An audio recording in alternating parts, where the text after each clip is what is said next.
These are all the times we've talked of honesty, fairness, justice.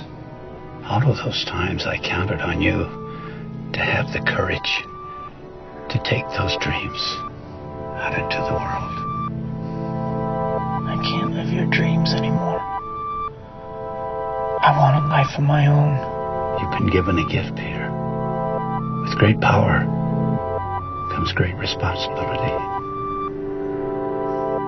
Spider-Man is often distinguished by his youthful identity, and in Sam Raimi's interpretation, the notion of being young was defined by the internal process of inheriting old values, whereas in the MCU it's more about resisting external pressures to carve new ones.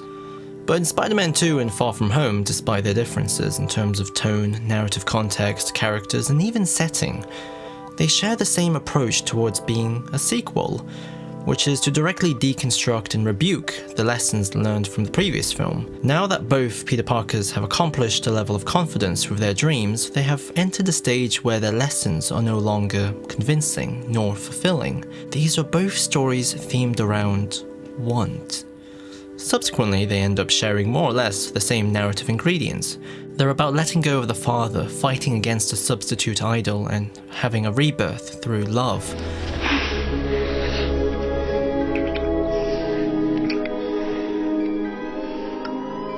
Therefore, this essay seeks to examine these similarities in order to gain a better understanding of what motivates their biggest differences. So, pizza time, motherfucker.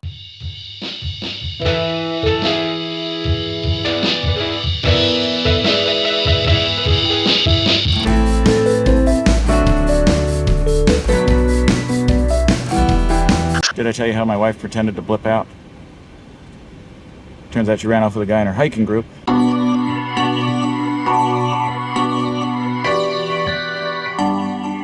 In both Spider-Man 2 and in Far From Home, the premise of letting go of the father serves as the grand emotional frame that everything hangs on. Originally, Sam Raimi's Peter Parker sacrificed what he wanted personally in order to live out his uncle's dream. I have a father. His name was Ben Parker. Whereas MCU Peter Parker, he stopped wanting to be someone else to master who he is.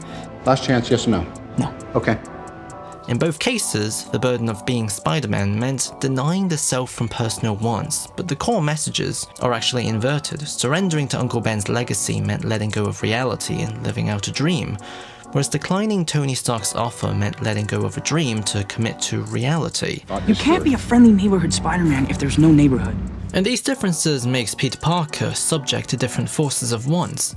In Spider-Man 2, Mary Jane dwarfs over Peter Parker because being with her seems so unachievable in his heart. Whereas in contrast, Iron Man dwarfs over Spider-Man because he seems so unreachable in his mind. But both wants only seem impossible because they're blocked by Peter Parker's low self-esteem. Thank you, Miss Parker, for having me. I've mentioned this before, but it's important to envision self-esteem as an unconscious measuring tool that exists within every one of us. As Maurice Rosenberg defined, low self-esteem means the individual lacks respect for the self he observes, the self-picture is disagreeable, and he wishes it were otherwise. And in both films, rejecting the legacy of the father is an attempt to change the value of their self-picture and discover a new one that can reflect something less painful and disagreeable. This is where the substitute idols comes in. Both films utilize an antagonist that represents alternate measurements of self-worth. Love should never be a secret. If you keep something as complicated as love stored up inside, it can make you sick. Dr. Otto Octavius, like Peter Parker, is a scientist who's madly in love with someone engaged in the arts, but unlike Peter Parker, he's got his life together, and unlike Uncle Ben, the inspiration he sets is simply more relevant and shows that it's cool to give in to wants. Similarly, in Spider-Man Far From Home, Mysterio is idolized precisely because of his confidence, charisma, and experienced presence. But in contrast, Quentin doesn't challenge Tony's impact on Peter, but replaces it, affirms it, and then exploits it. Peter Parker previously learned to not be like Tony, but now Quentin shows him that he also can't be like him, or even come close. Right, so the world needs the next Iron Man. And it's not gonna be me. I mean, I'm a 16-year-old kid from Queens. It needs to be an adult with some experience and that's good, like Tony Stark, like you. Both antagonists are built on a game of interpretive tricks because they make Peter Parker believe that there is no future in where he's headed right now. Montage of Initiating strike. Initiating what now? I'm seeing somebody now. Like a boyfriend? Feed her poetry. You were not ready. Passion. Day by Don't day. start. Maybe Stark was wrong. I know you predicted I'd disappoint you.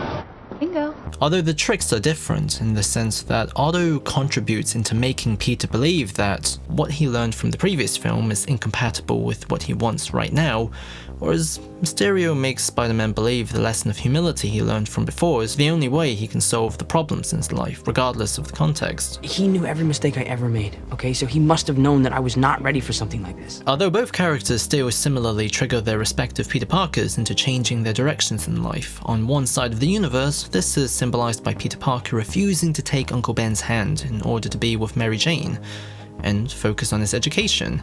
And in another, it's symbolized by Peter Parker giving away Tony's glasses to someone who appears worthier than himself. These different symbols are important because the hand represents literally holding on to the past, where low self-esteem is a manifestation of guilty memories, whereas the glasses meant committing to someone else's vision of the future, where low self-esteem comes from anxious anticipation. What is it like to take over from Tony Stark? There's some big shoes to fill. They unify under the same theming of illusions, where simply making a dead man proud means consuming life itself, and accepting a smaller place in a big world isn't humble but self-deceptive. But as antagonists, what Octavius and Mysterio represents are actually radically different, because Ock is a tragic figure who's a victim. Therefore the message he gives to Peter Parker ends up actually accommodated into his arc, whereas Mysterio is a full-on douchebag that was malicious in intent. So what he represented is actually directly rebuked and fought against. As a result, the connections between the antagonist and the original father is also deeply inverted. It takes returning to Uncle Ben's lessons, wearing the old costume and embodying his optimistic belief in others to redeem Octavius. We have to shut it down. Please tell me how. Peter Parker. Whereas in contrast, it takes deflating the memory of Tony Stark, building a new suit tailored to his own personal wants, and Peter believing in himself to beat Mysterio. Come on, Peter Tingle. In other words, Otto is defeated because Peter reminds him of his dream, for the reason that dreams within the logic of the Sam Raimi interpretation is founded in truth. You once spoke to me about intelligence. That it was a gift to be used for the good of mankind. A privilege. While Peter Parker beats Mysterio by crushing his own dreams because, in John Watts' version, dreams are merely a distortion of reality. You can't trick me anymore. Something that you grow out of. That sounded a lot more cynical than I intended. Who are also I'm gonna go part because I've got a the date. unit because we all are.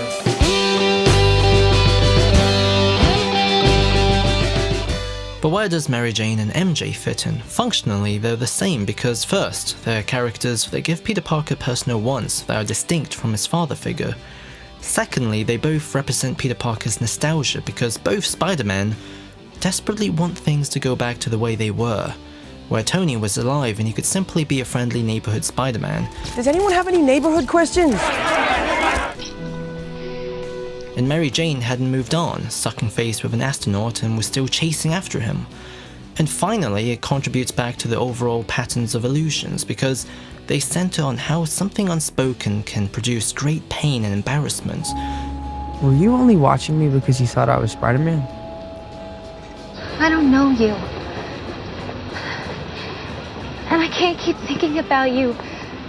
It's too painful.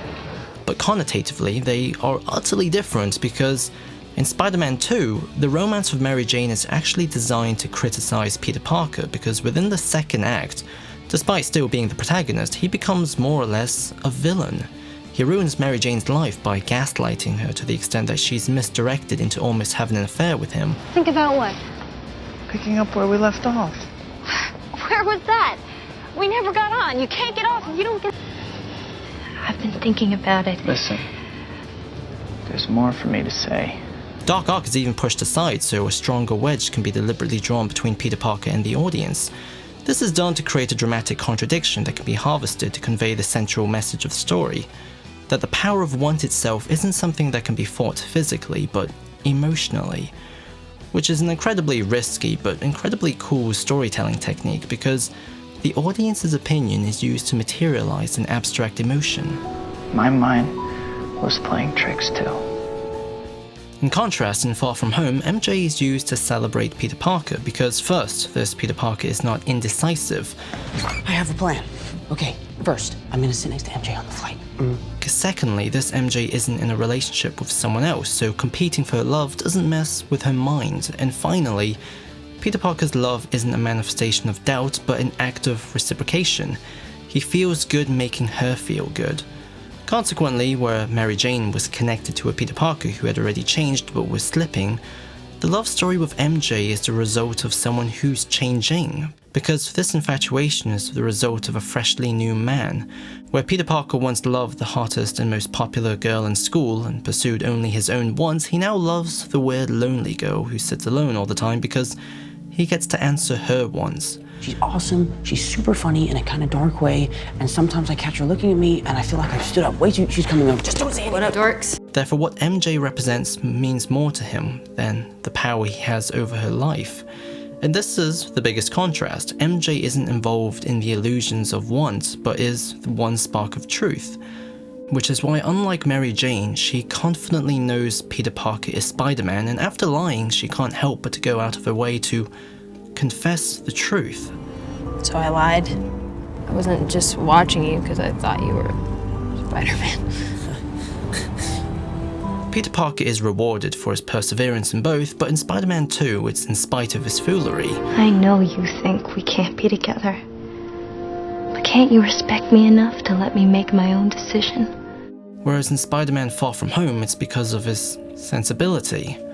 As a result, when you add everything up, letting go of the father, substitute idols, and love as rebirth, the primary thematic difference between these films is that in Spider-Man 2, Peter Parker is denied happiness because of himself. He is his own worst enemy. His indecisiveness, his inability to communicate, and lack of organizational skills creates the very obstacles that are preventing him from answering his own wants. The conflict is rooted in the self. Whereas in Spider-Man Far From Home, this is a more sensible Peter Parker who knows his own limits, knows what he wants and looks after himself, and is willing to change when needed. The conflict itself comes from the social. It's all about answering the forces of want from the public, Nick Fury, MJ, the school trip itself, and the memory of Tony Stark. This is one of the reasons why the climax of the original trilogy literally featured Spider-Man fighting himself. I heard her, Aunt May. And seemingly, the ending to the Spider-Man Home trilogy is him fighting against the world. What the Although Spider-Man 2 and Far From Home were still two sides of the same coin, because at the heart of these films are stories framed around how it feels to be torn apart by change, and how we can't help but to make it worse by projecting something false into the unknown.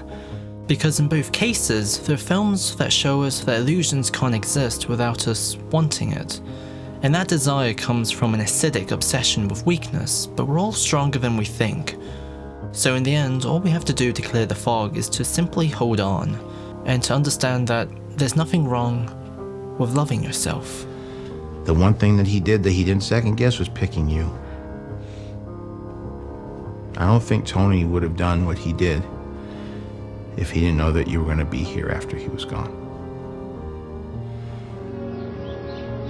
I believe there's a hero in all of us that keeps us honest, gives us strength, makes us noble, and finally allows us to die with pride, even though sometimes we have to be steady and give up the thing we want the most. Even our dreams. Spider-Man did that for Henry, and he wonders where he's gone. But again, no one wants to hear that, because people still want to know which Spider-Man is my favourite. And in all seriousness, it's tight, because I related more with Tobey Maguire's Spider-Man when I was a child, because growing up working class with two parents that were way too old to look after me was my life. But also, as I've gotten older, I've realised I see myself more in Tom Holland's Spider-Man, because That process of putting your life together sensibly and yet being unprepared for the wants of others is just, well, life in your 20s, I suppose. But regardless, if I had to choose, and seriously this time, my favourite live-action Spider-Man would be Japanese Spider-Man. Of course. Why wouldn't it be? Spider-Man.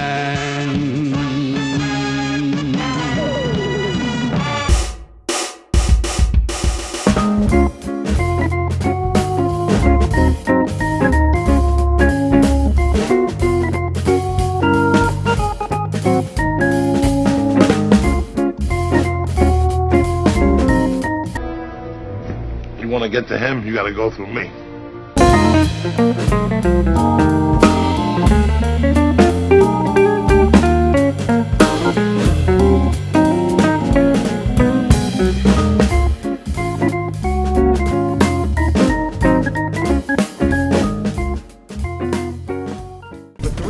For 3 hours, you got me standing. Waiting on you now. Let's go.